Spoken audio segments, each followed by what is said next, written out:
what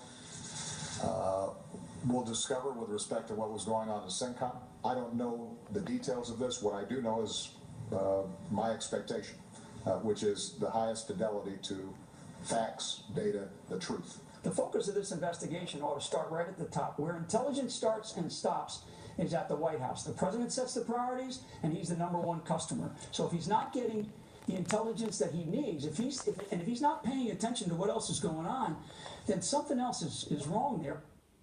We've known for some time that there have been rumors and indeed significant pieces of intelligence that when the president called ISIS the JV team, he was being perhaps disingenuous and ignoring what his intelligence analysts were providing the National Security Council. In fact, as early as last September, the Daily Beast reported, and I quote, "More than 50 intelligence analysts working out of the U.S. military Central Command have formally complained that their reports on ISIS and al-Qaeda's branch in Syria were being inappropriately altered by senior officials."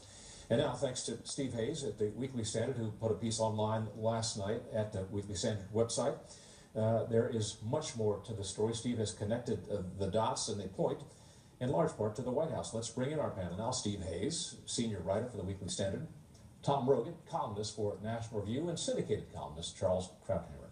Steve, let's get to you. Well, this has, I think, been one of the big questions, is how much of this comes from the White House.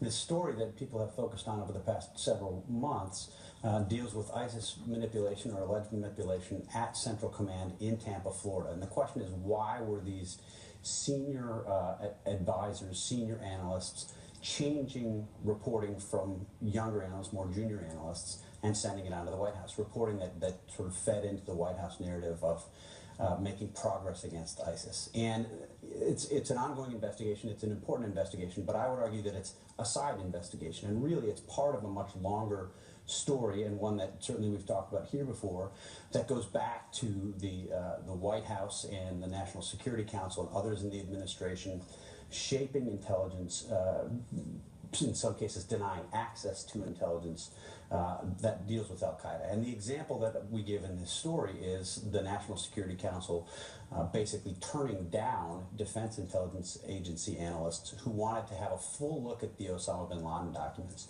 They were told repeatedly that they couldn't see the whole collection. Then finally they were granted access by the CIA director, by James Clapper, by the Defense Intelligence Agency director.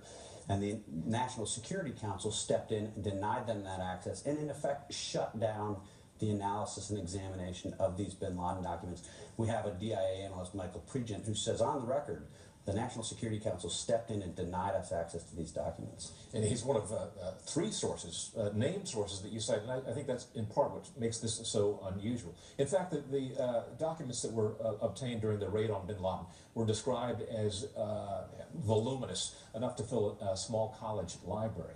And many of those documents we still have not seen.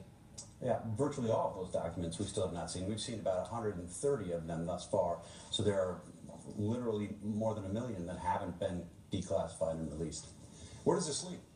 Well, look, I think, Steve has obviously done the reporting on this, but I think what it shows in the context of previous situations. You can go back, it's not just about the Islamic State, but also, for example, Iran. You look at the 2011 plot to blow up now the Saudi foreign minister in DC. Jim Mattis departs soon afterwards. And all of this, I think, takes its centering in a negative way in how the NSC process, the National Security Council process, is run by Susan Rice Down. I think it'd be very challenging to find a military career officer or an intelligence official who has good things to say about how that process works. And of course, intelligence is one side, but intelligence leading to the envelope of the commander-in-chief develops policy. So